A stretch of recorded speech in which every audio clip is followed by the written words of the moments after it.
Hello guys, on this episode of Up to Spec with Seth, we're going to be talking a little bit about microphone technique in a different light. It's going to get a lot more technical and sciencey, so if you guys are not up for that, this advanced module is honestly not, it's not necessary, but it definitely will give you more of an insight into microphone design and basically, in short, they're not designed well. Okay, they're not meant for voice. They're meant for voice, but it's just they're not good at capturing the human voice. They're not good at capturing sound. They're just horrible at it. The fact that these still distort and have the possibility to distort just shows how bad microphones are still, whether or not they're old or new. We still don't have the technology that is dynamic enough or good enough, deep enough to capture sounds that we make. So the fact that when we blow into something like a microphone that it can distort compared to us blowing into our ears and it's not distorted, it's just I guess you could say it's an ongoing journey for engineers. So it's not like I'm downplaying what engineers have done over the past few decades, especially compared to older microphones such as like the Shure SM5B from 1969 or the Electro Voice RE20 from the 70s.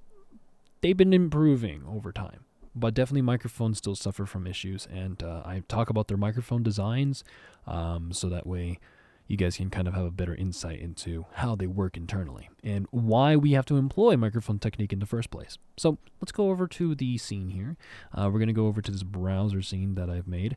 It's a Google page. Just know I didn't read it. I'm here for the diagrams and the frequency response curves. That's all I want. So we're gonna take a look see here at this diagram.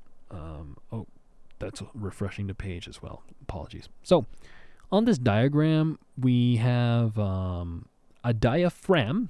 It's gonna be like a thin film of plastic typically, and then this is gonna be connected to a coil. Now this coil is wrapped a certain amount of times around a magnet. The magnet strength can vary, and then from there, as the current, the current right here, the current's actually made as we move the coil on the magnet. I will now make a very immature gesture to show you what that looks like. So you have the magnet, and then you have the coil, and it does this, and basically the more it just that movement alone creates current. This is some physics 20 stuff or physics 30 being applied here.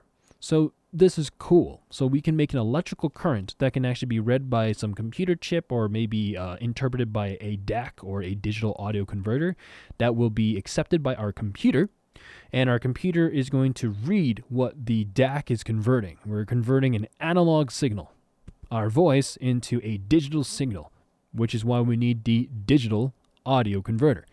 And from that DAC into the computer's going to be reading those ones and zeros and converting it into sound that we see as little waves and stuff in our DAWs or in our programs. So that's kind of cool. All right, I find that kind of cool. Now, this is a dynamic microphone diagram, and there's different kinds of microphones out there that do exist. There is not only dynamic microphones, but there's also condenser microphones like the one here. It's a lot more different in terms of its design. We have a diaphragm here, a charged back plate, and then this metal washer, protective felt. All you need to know is that these condensers are just a lot more sensitive. And then as we go even further into microphone designs, I don't know what the MEMS microphone is, but there's a microphone called a ribbon. If we actually search it up, ribbon microphone design. These are going to be very popular in radio, actually, during, I think, the 50s or 60s. They came in multitudes of forms, such as that of from RCA. These things were crazy in terms of detail and fidelity, especially for its time. Now, the reason why I want to bring up these types of microphones is actually strictly because microphone technique is to baby these things. They're just not good. They just don't. Microphones don't record the sound of our voice so good. It just doesn't. It doesn't sound the same as when you're like there at the live concert, you know, like in the room or at the venue listening to your favorite band play. It's not the same as having a conversation with someone while drinking coffee at Starbucks or at Tim Hortons. It's just not the same. It's not the same. When you're doing a conversation through Zoom or through Discord or through any means, it can be a cell phone call, microphones are just not good. And it doesn't matter how much money you spend, it can come super close. It can come super close to reality. But they just have so much difficulties when it comes to the dynamics of human voice. So because of this, microphone technique has to be employed to help these microphones out with their faults. And every microphone has one fault, and it's that they're not flat. They color sound. They may add bass. They may add treble. They may add sub bass. They may add mids. They may do weird things to your voice. And some microphones are not as noticeable. Some microphones are more noticeable than others. So like if you see here on this microphone, this is the Shure SM58. It's a handheld dynamic. This microphone compared to like the Behringer XM8500, they both sound drastically different. I'll do a little demo for you guys so that you can hear it. We'll also put up our levels too. So give a listen to the Shure SM58. This is the Shure SM58. Amazing. This sounds so much different from this microphone. And then now we're going to unplug it, and we're going to plug in this microphone here, and we're going to give a little bit of a listen. And you guys are going to be the judge, of course, of whether or not you like the way that this sounds, or if, you know, if it even makes a difference what I'm talking about here.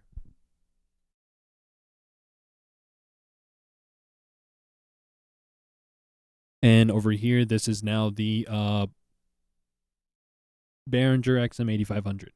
Now, for me, I noticed that this microphone's a lot more darker compared to this.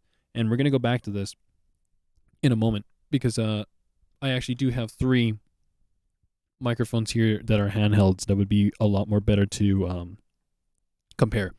So we have here the Shure SM57 and the Shure SM58 alongside this microphone here, which again is the XM8500. Now, if you listen to these microphones, you'll hear, even though they're all handheld dynamics, they all sound so different. So this is the Behringer XM8500, and then this is the Shure SM57. And then from the Shure SM57, we're going to switch over to the Shure SM58 for you guys to get a little bit of a rundown, a little bit of a listen to how that sounds. And here we are. This is now the Shure SM58. So I'm trying to keep all the levels like relatively the same. Like I'm just looking back at my processing chain just to make sure that everything's okay. But as you can tell by ear, hopefully, as you're listening, it's not the loudness. I'm trying to make sure the loudness, okay, like the gain for these microphones are very similar, but they all sound different. They all sound different, and I don't know what it is. Okay. You can kind of boil it down to design philosophy. You can also boil it down to context. That's something that I kind of talk about, is that some microphones are designed for something else, for a specific use. And it's not really down to you anymore whether or not, it sounds good for, it sounds bad because it can't do this, you know? We can't do that, sadly, in the industry. Microphones are just designed the way they are. That's just how it is. And there's nothing wrong with that. It's just it takes away from the voice the more and more philosophically and also ideologically you think about the way a microphone's designed, because we kind of do like colored sound. We do just like the way that engineers have designed microphones, and it's just how it is. So you have to be very cautious about this when applying microphone technique, because every single microphone deserves different kinds of babying. Some need more plosive protection than others. Some require more EQ than others. Some may require compression. Some may require, more power. Some may not even like being held, even though they're designed to be handheld microphones. Like, how does that even work? So you run into these issues here in microphone design in the world, and it's nothing that you can control. These are products that you have access to, and keep in mind the only thing you actually can control is whether or not you buy them.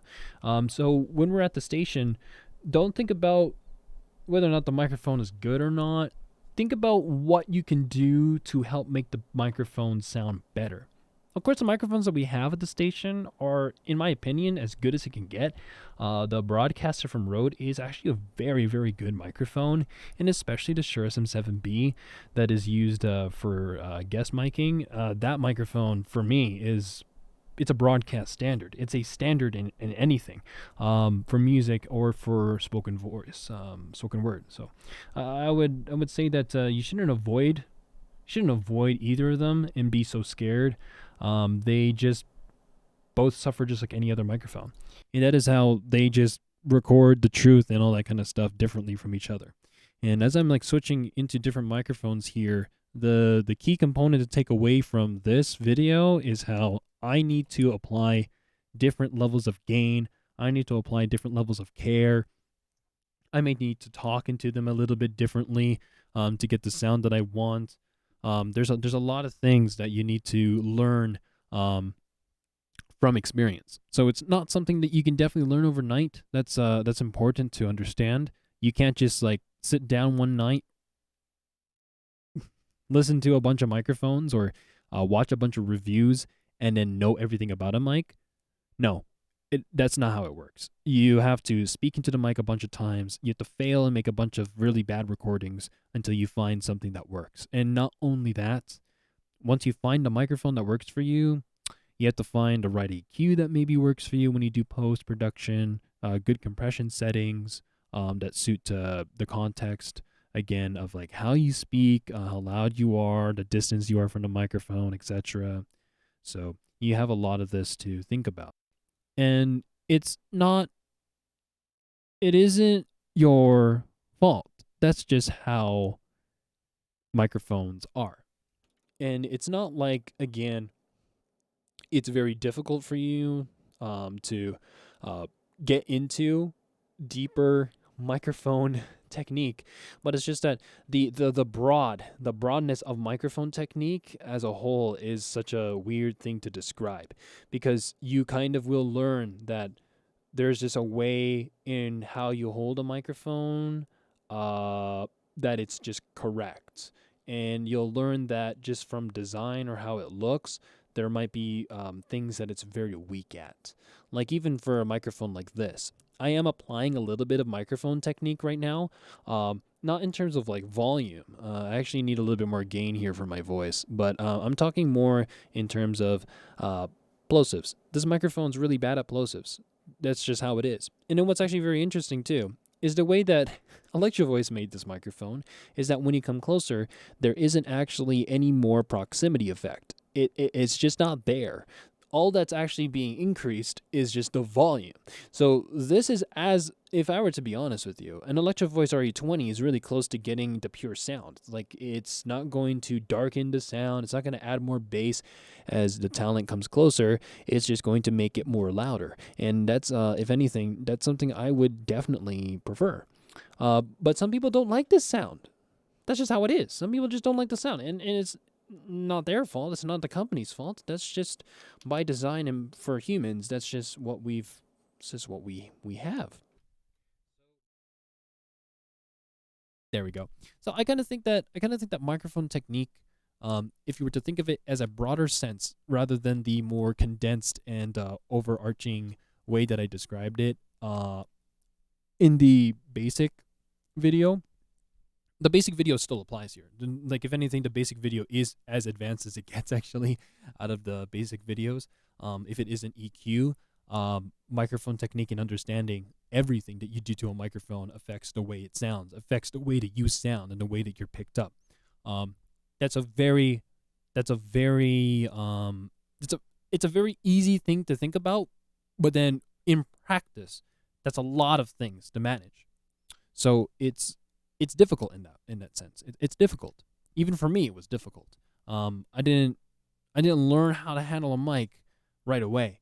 Like it took a while for me to figure out the proper settings, to figure out the right distance, the right volume that's comfortable for me. Finding my voice on a microphone.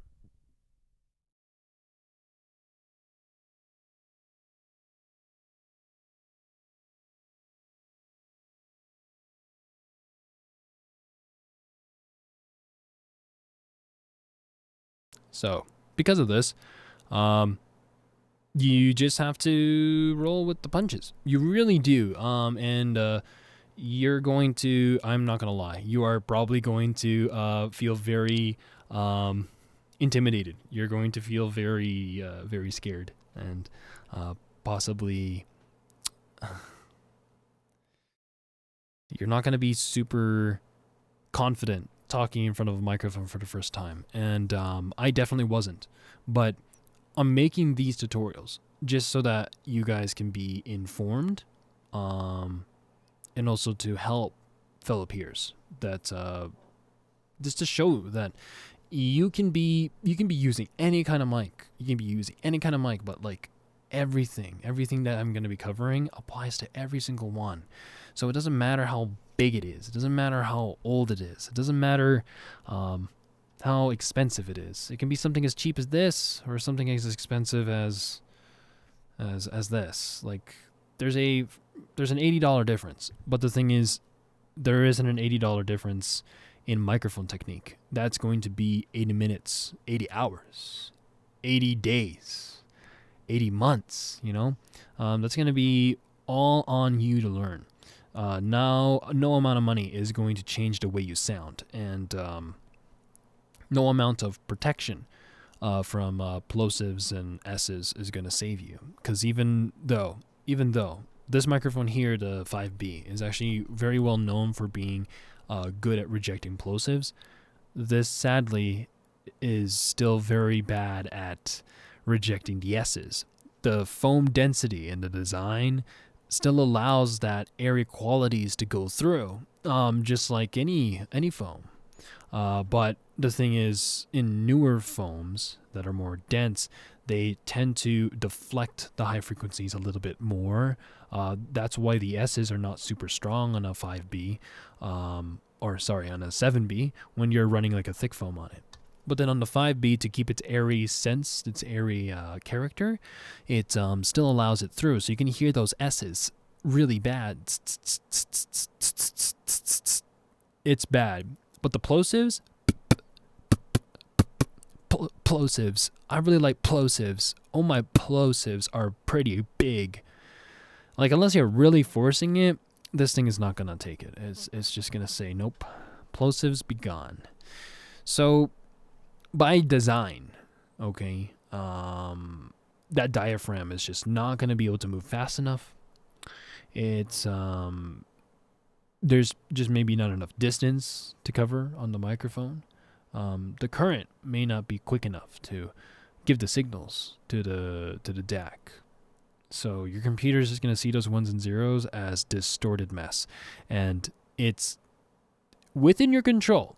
It is within your control to be able to manage that, but definitely in general, microphone technique is just how to accommodate for engineering flaws in recording devices. So you need to really understand how a microphone works. You have to really understand that there is a piece of plastic in here that you're talking into, and you're moving it up and down, and that's the reason why you get sound. And basically that piece of plastic only has so much resiliency.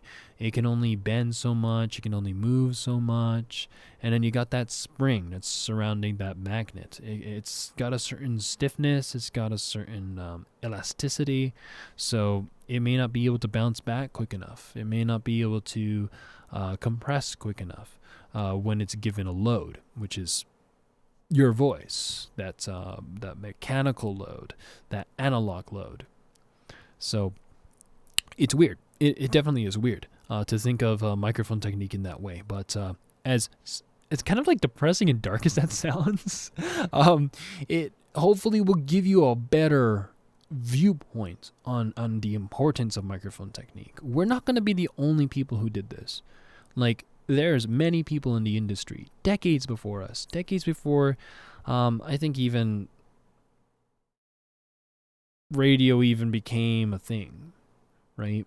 The radio voice is not the tone, and it's not the personality, but it's also that understanding and that professionalism behind the handling of a microphone. And if you're able to embody that, if you're able to include that in the way that you speak, in the way that you present yourself in the recordings, I think that that is a true feat.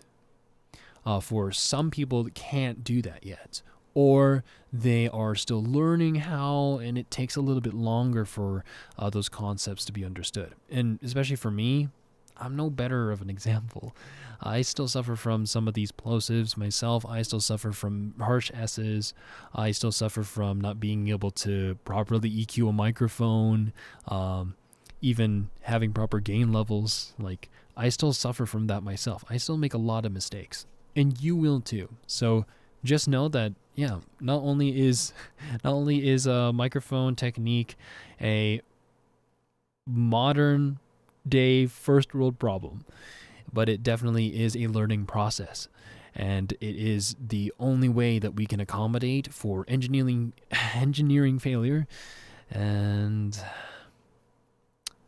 where they fault with trying to replicate something as natural and beautiful as the voice. So thanks for watching this video. It's a little bit long. It's a little poetic. I think that these videos are going to end up being more poetic because it is going to be more based off of experience and bias than it is of like something that's like replicable or repeatable. It's more qualitative than quantitative. It's more belief than fact.